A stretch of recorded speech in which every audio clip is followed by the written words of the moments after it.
Don't you dare die on me. I don't even know your name, but don't you dare.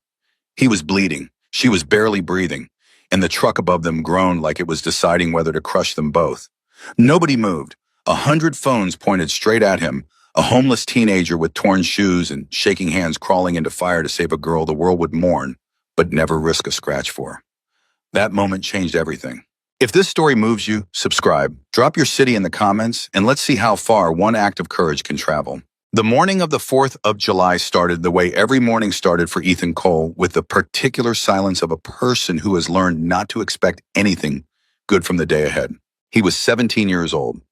He had 32 cents in his left pocket, a cracked phone that hadn't held a charge in 3 weeks, and a backpack so worn down that the left strap had been replaced with a strip of electrical tape he'd found near a dumpster behind a hardware store on Clement Street. He'd slept the night before behind a shuttered laundromat, using the backpack as a pillow, using an old hoodie as a blanket, and using the slow hum of a distant air conditioning unit as a kind of white noise that kept the real sounds of the night, the arguments, the sirens, the random violence that the city tried to forget by daylight, from keeping him fully awake. He hadn't always been this way, but that was a different story, one he had stopped telling even to himself. By 7 in the morning, Ethan was already walking, not toward anything, just walking the way homeless teenagers learn to walk, purposefully, eyes forward fast enough to look like he belonged somewhere, slow enough not to draw attention. The town of Hollister, California was already buzzing. 4th of July in a small town meant flags on every porch, the smell of someone's grill firing up 2 hours too early, children in red and blue running in circles in front yards, and that particular American energy, loud, proud, slightly reckless, that Ethan had once loved and now watched from a careful distance, like a man watching a bonfire from just outside the ring of warmth. He stopped at the corner of Madison and Route 9, where a gas station convenience store had propped its door open. The smell of hot dogs rolling on a metal rack drifted out. Ethan's stomach tightened. He counted the 32 cents in his pocket for the second time. Still 32 cents. He kept walking. The parade route had already been roped off. Families had staked out spots along both sides of Main Street with lawn chairs and coolers, kids sitting on father's shoulders, older people, grandmothers mostly positioned at the front, with their hands already over their hearts as if the flag hadn't even passed yet, but they were already ready. Ethan drifted to the back of the crowd, staying near the edge, near the exits, the way you learn to do when you've spent enough time in spaces where you don't entirely belong. A woman near him glanced over her shoulder. She looked at his clothes, dirty jeans, the electrical tape backpack, the dried cut on his forearm he hadn't properly cleaned in 2 days, and she shifted her cooler slightly, angling her body just a few degrees away. It was the kind of rejection that didn't use words. Ethan noticed it. He didn't react. He'd stopped reacting to those a long time ago. He found a spot near a telephone pole about 40 yards from the main intersection, leaned against it, and watched. A man 3 people ahead of him was laughing loudly with someone on his phone describing some fireworks he'd bought from a stand outside of town. A little girl in a star-spangled dress was crying because she'd dropped her popsicle. Her father crouched down, whispered something to her, and she stopped crying almost immediately. Ethan watched that moment, the father crouching, the girl's face shifting from devastation to trust. In about 4 seconds, and he felt something move through his chest that he couldn't quite name and didn't try to. He looked away. That was when he heard the engine. It wasn't the sound of the parade. The parade was still 2 blocks away. He could hear the distant thumping of a marching band, the faint crackle of a loudspeaker doing a sound check. This was different. This was the sound of something mechanical going wrong. A grinding, a shift in pitch, the kind of sound that your body recognizes before your brain catches up with it, a sound that means this is not supposed to be happening. He straightened up from the telephone pole. A delivery truck, massive 18 wheels carrying what looked like cases of bottled water in aluminum kegs, was coming down Route 9 from the north. It was moving too fast. Ethan could see that immediately. Way too fast for a street that had been partially blocked off. Too fast for the amount of people who had already spilled off the sidewalks and into the edges of the road. And then with a sound, like a gunshot, a tire, he thought it must have been a rear tire, the truck lurched. It didn't just swerve, it didn't gently drift. It lurched the back end, swinging out sideways like something enormous had grabbed it and yanked. And then the whole vehicle went sideways across the intersection at Route 9 and Madison in a grinding, shrieking apocalyptic slide that sent people bus scattering in every direction, screaming, falling, running the crowd, detonating outward, the way a startled flock of birds explodes from a wire. Ethan didn't run. He didn't know why. Later, he would think about that moment, think about it in hospital waiting rooms, in quiet spaces in the weeks and months that followed, and he still couldn't fully explain it. Something in him just went still, and then something in him moved forward. The truck came to rest on its side at the center of the intersection. The cab crushed against a concrete barrier, the trailer jackknifed at a brutal angle across 3 lanes. There was a sound like the world exhaling, and then silence, that horrible, compressed 2-second silence that follows catastrophe before the screaming starts again, and then the screaming started again. Ushayim, people were running in every direction. Some toward the wreckage, most away from it. Phones were already going out, dozens of them, screens catching the morning light, capturing the sharing.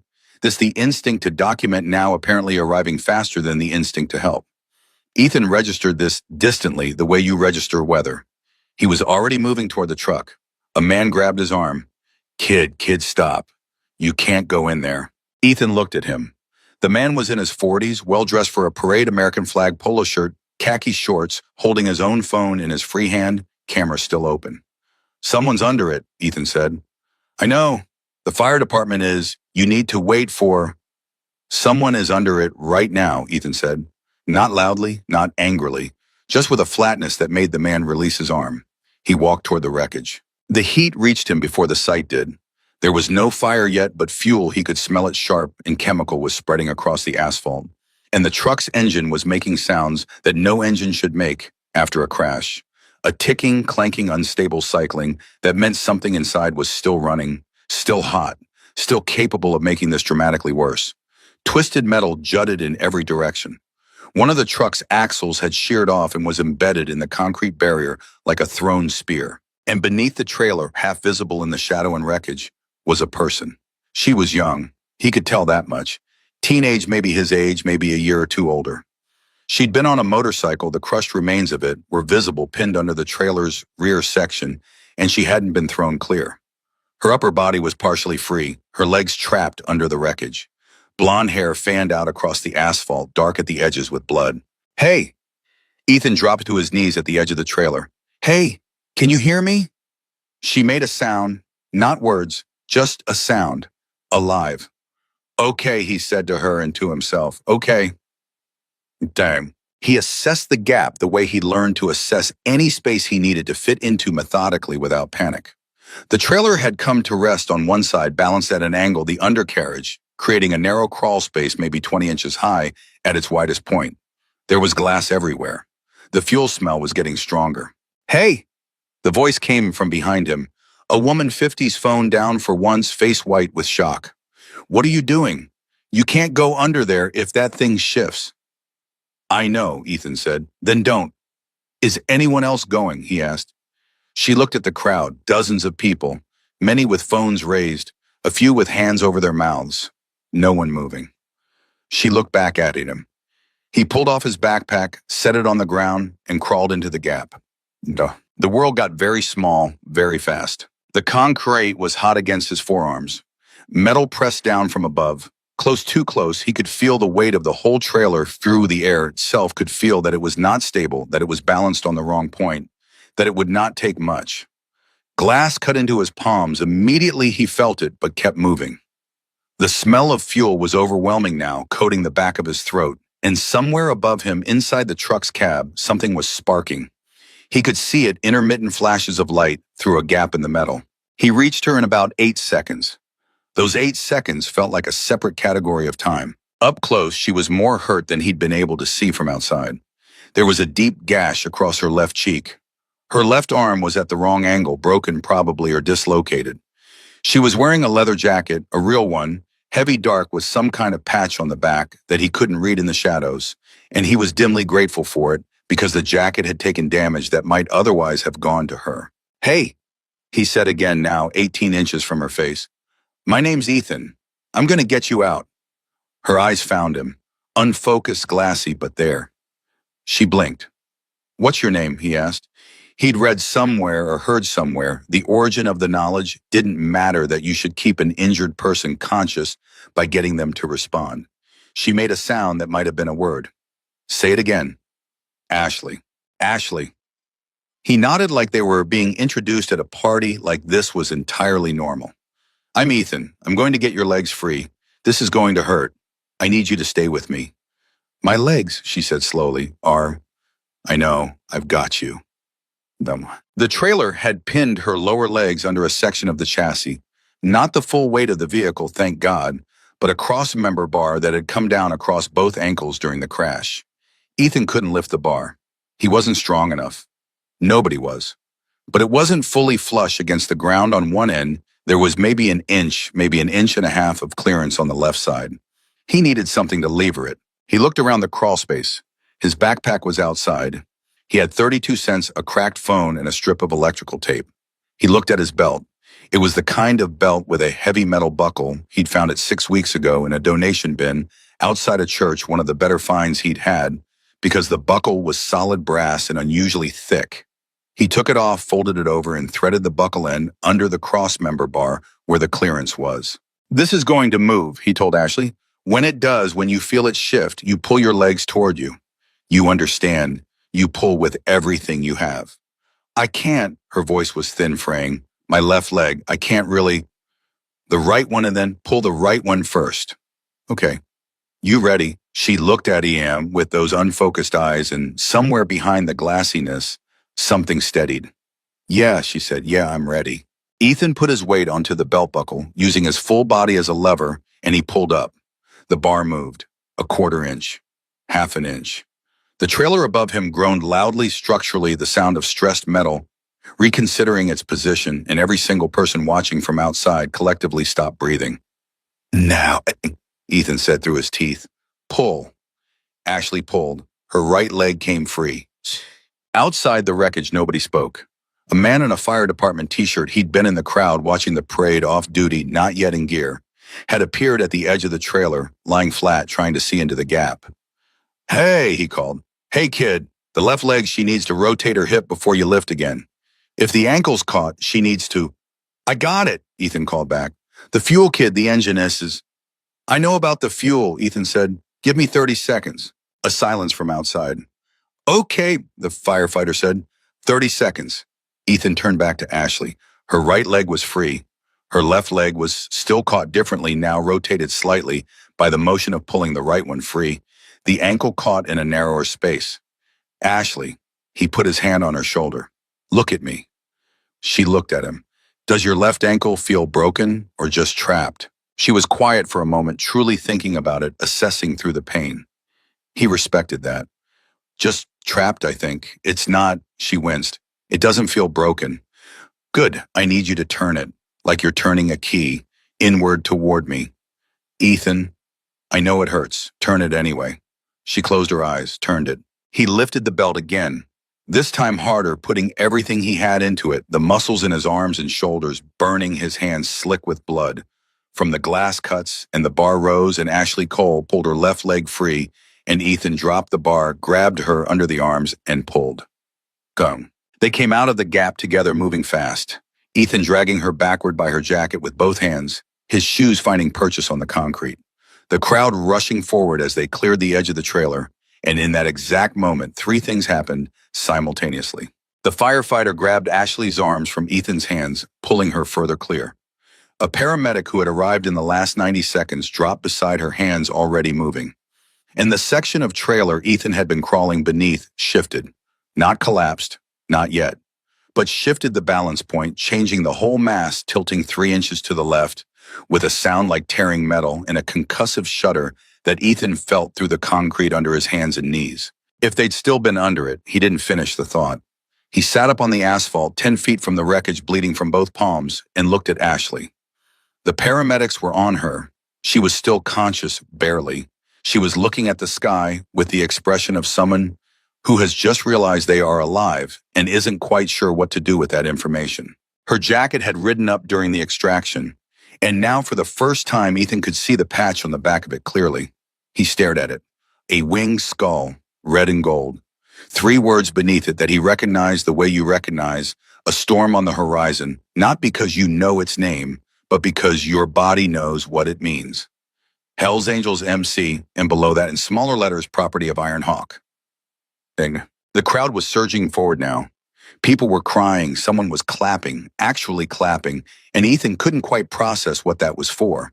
A teenager near the edge of the crowd was still filming, but his phone hand had dropped about 6 inches, like he'd forgotten to hold it up. The firefighter crouched beside Ethan. "You're bleeding," he said. "Both hands." "I know. That was—" The firefighter paused, clearly selecting words carefully. "You probably shouldn't have done that." "Probably not. What's your name?" Ethan looked at the paramedics working on Ashley.